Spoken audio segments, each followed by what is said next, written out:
Well, I guess there's no other easy way to put it than I guess you could say I broke down a little bit. I ended up purchasing a chainsaw.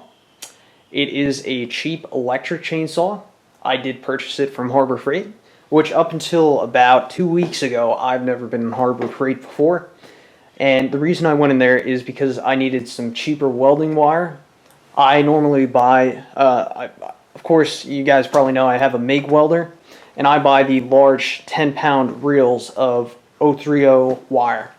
And about a month ago, I purchased a 10-pound reel of 030 flux-corded wire from Tractor Supply, and that ended up costing me like $100. So I went online.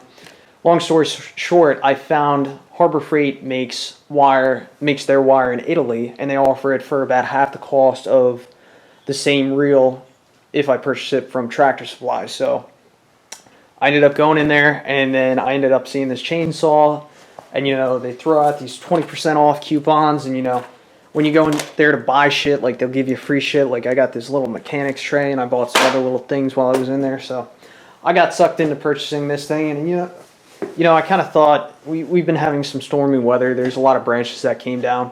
I love my crosscut saws.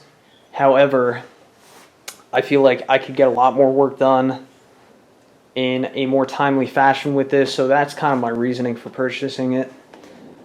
I plan to beat the shit out of it. I'm going to run it into the fucking ground, and I want to see how it holds up. With this chainsaw, the green model, I guess you could call it, reviews online have been that this is a better chainsaw than its previous model, which was a red electric chainsaw. And the nice thing about this chainsaw is the area that I'm in, our power comes from a nuclear power plant, so it's very clean energy. So using this as opposed to a gas chainsaw, this is going to be a lot more environmentally friendly. It would be more environmentally friendly if I just used my crosscut saws, but I'm trying to save a little bit of time here.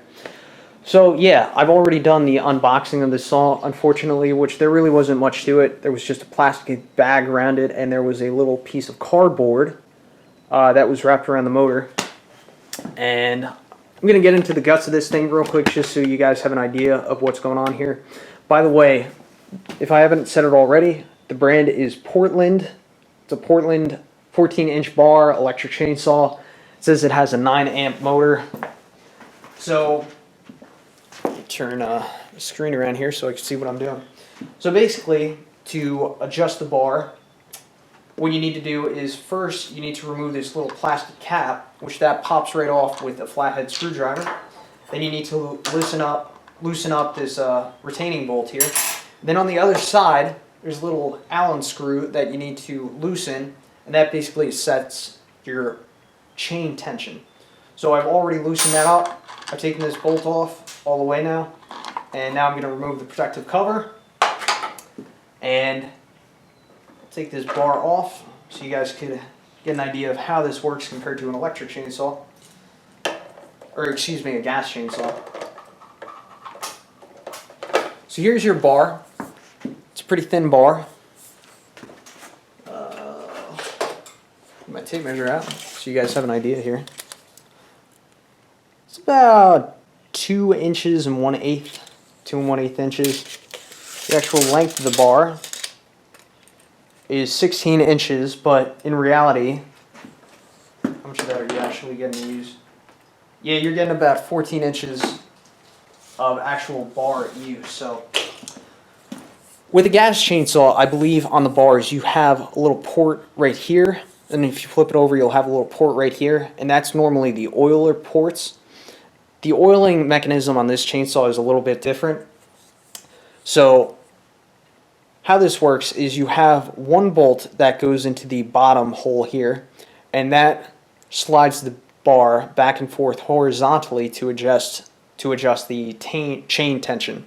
And now the second hole, that's where your oil comes in. So right up here there's a little oiler, and I imagine the oil just flows down in this channel, and then it's spread throughout the bar as the chain rotates. So there's really not much to that.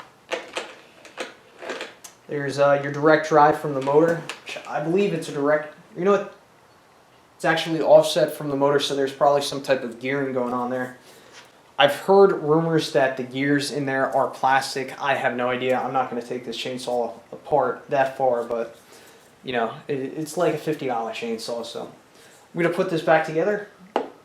But before I do that, there are a couple things I want to say. First, what came in the box? Obviously, you have your instruction manual, which there's really not much to this. Additionally, they give you this little bar of chain oil, which is unlike any type of chain oil that I've ever seen before. Regular gas chainsaw oil tends to be very thick. This is very light. It's very similar to the consistency of vegetable oil. In fact, I would not doubt if it's vegetable oil.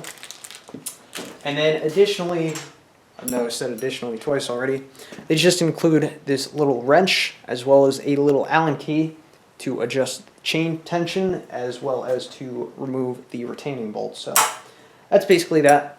One other thing I will say too, which I wanted to mention earlier, I really try not to purchase too many Chinese tools. If I had the option, I'd buy all American.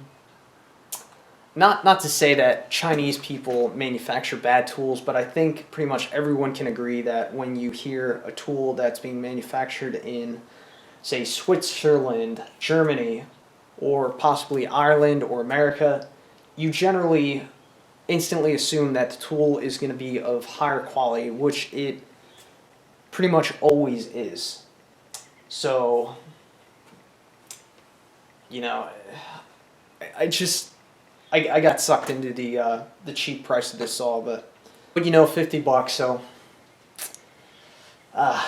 we're just gonna run this thing into the ground. I got some firewood out back. We'll start cutting, and we'll see how she does. So hang on.